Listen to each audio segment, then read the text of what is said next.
Alrighty, so that's like the simplified version of stroke count. As we can see, it's a very, very important part. Okay, so now the next thing is stroke rate. Now, this is quite hard to get because you actually need your coach to get it on their stopwatch. Okay, so stroke rate is how fast your arms go. Okay, so this is a very, very hard training parameter to track because you need to be on your coach's case all the time saying, can you give me a stroke rate? Okay, so stroke rate is how fast your arms are going. And it's also really only beneficial. It's really only beneficial when working at race pace. Okay.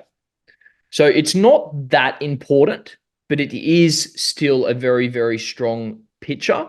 And this can tell us so many different stories. It can tell us if our strokes come more efficient. It can tell us if we're dropping off in our races. It can tell us if we've gone out too hard and we didn't stick to our race plan and we've let our arms go too fast on what they need to, or if we didn't achieve the time in our race and our stroke rates were down, we mightn't have trained well enough. Like, you can start to see that stroke rate has such a strong story to it. It's just a little bit harder to get because we need to be on our coach's case, and we have to cut our coaches some slack because they can have up to, 20, 30 swimmers in a lane. So again, stroke rate is important. It's not a key driver, but it is a very, very important part of the picture. And then the next I one, was just going yeah, to touch on that. So, having open dialogue with your coach is something we always recommend. So, if you are doing race pace work, which isn't all the time necessarily, just check in. Just say, I've just, learnt about stroke rate. I'm really keen to just have a bit of a benchmark. Do you mind? So, just keep that open dialogue. And see if you can implement it every now and again and just use it as a benchmark. Again, this is what the elite athletes are doing. This is the kind of metric visibility we need, because there's no point in, flogging yourself, going out super hard and then being like, oh, it was attributed to something else, when in reality, it was just the way you executed the race. So get that visibility, just have a conversation. yeah, and another important part, guys, is like that's why if you do video your races, you can always get your stroke rate back at the end of the day.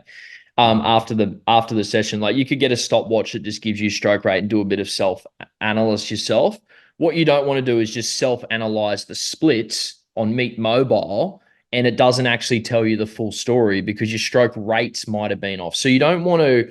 A big part of swimming is not being defined by the time, right? Like, you don't just want to be, oh, I didn't achieve the time, so that means that I'm not doing well, or I didn't achieve the time, so that means that I'm, not as good as anyone else. Like, you don't want to attach that part of yourself to the time, because as we're starting to see, as we, become more of a professional swimmer and more of like a upskilled swimmer, you can see that there's a lot more to the story.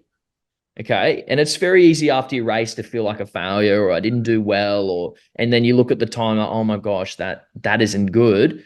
But what you need to realize is actually so much more to the story. What were your Mm. stroke counts like? What was your stroke rate like? What was your time like? You can't really track your heart rate in your race, but you can see here that stroke rate is a very, very important driver and element of your development as a swimmer.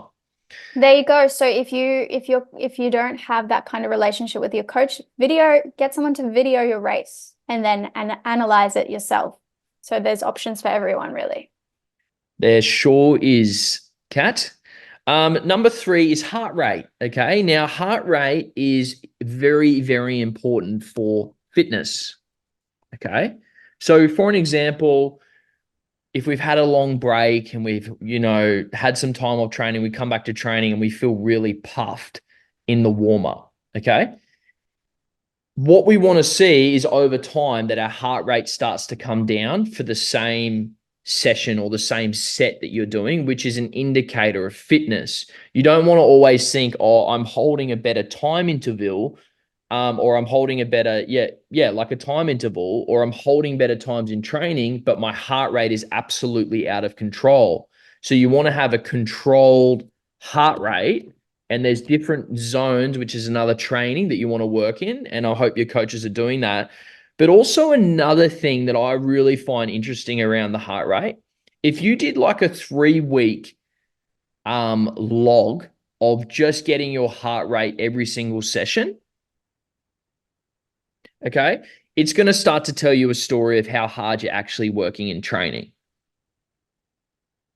which can be scary. Okay, so if you're pushing in a high heart rate zone every single session, do you think that your body is going to have enough time to recover for the next session? Do you think that you're going to be able to get that top level out of your next set? Do you think that you're going to be able to get that next level standard out of your next set? Well, heart rate is a very, very important part of this. It tells us how hard we are working or how hard our coach is working us, but it also helps us develop fitness and know if we're actually getting fitter. Okay, so if we finish a set of 10 100s on 130 best average or something like this, and normally in the early season now we finish with a 180 heart rate or something like that, and I'll tell you how to get your heart rate in a moment just to help you out with that.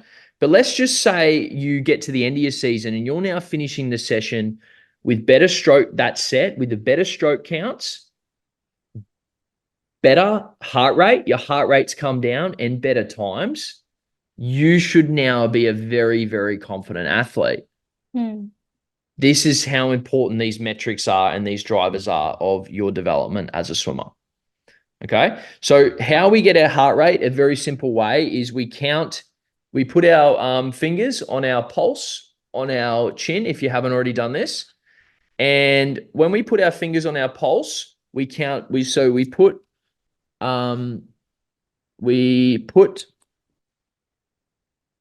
our fingers on our pulse, count for 6 seconds, and add a 0. Very simple formula to me that need to fix my little typo. But for me, very simple formula. Put our fingers on our pulse, start counting it, start it on the 0 on the clock, count for 6 seconds. What's the number? Add a 0. Very simple formula to get your heart rate. We should just do a little practice together. I'll put on the clock 6 seconds. Let's do it so everyone can follow along as well. All right, you ready? Yep. All right, start counting now.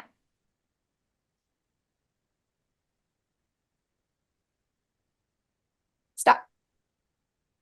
I was 6. So how would you work that out now? 60. 60. So get your 6 and then add your 0 and you're at 60. There you go. A little bit high. It's probably showing my fitness nowadays and maybe a bit nervous from running the little presentation. It's a little bit elevated. What was yours, Kat? Oh, I was focusing on yours, to be honest. Oh, that's funny. That's funny. Alrighty, so that brings us to our last training metric, which is time. Okay, now time is very, very important, but the point of time, and there's not really much point I can add around time because time is just time. It is what it is. But the point of time, and that's why I want to it's pretty much the last level of this framework. If you want to guarantee that your training will actually generate your most desirable result. Now, you remember, we're not wanting to just be a swimmer for the sake of being a swimmer. Otherwise, we wouldn't be here. We want to get better. We want to get PBs. We want to be that standout swimmer. We want to be that swimmer that people look at and like, oh my gosh, wow, where did that swimmer come from? Now, if you want to be that swimmer, no matter what your goals are, it doesn't matter. But if you want to be that swimmer, if you want to be the best version of yourself, these are the 4 metrics that will revolutionize your swimming. And what I recommend from this point forward is just start small. Okay? Just start with a simple training metric like counting your strokes in the warm-up. Count 10% of your laps in training And then start to ask yourself the question, is my stroke count inconsistent? Am I holding the best stroke count that I possibly can instead of just forcing the stroke and just doing the time?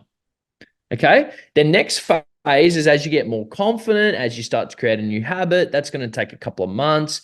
Then you can start thinking about heart rate. Okay. And a gentle reminder, if you go to a meet and you're disappointed with your results, and all that you do is just look at Meet Mobile, and that's the only story that's going to tell you, unfortunately, you're going to be in for a tough road in your swimming. You want to look at the whole picture. Okay. So we're giving you this so you can take a look at the whole picture. We don't want to be defined by the clock. We want the clock to be an indicator of how we are actually doing. Okay. Now, when we want to look at the whole picture, and this is how we will help generate our most desirable results in swimming.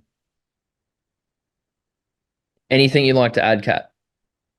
I think no, it's a really good start. Like Dan said, start small, don't get overwhelmed. You know, we're not expecting you to start tracking all 4 of these metrics. Like, build it into your regular sessions and make sure like it's just an additive. It's a little check-in point. Start small. But again, it's not a habit yet. This is new. So we've built the awareness. Now you have a bit more of an understanding. Let's start implementing it in small, bite-sized pieces. And it'll really help your overall training. But then again, really making sure we're getting what your goals are and your results that you're after. And, you know, we now get the feedback. You've got a picture to utilize. And now you get to go out and do the work. Very good.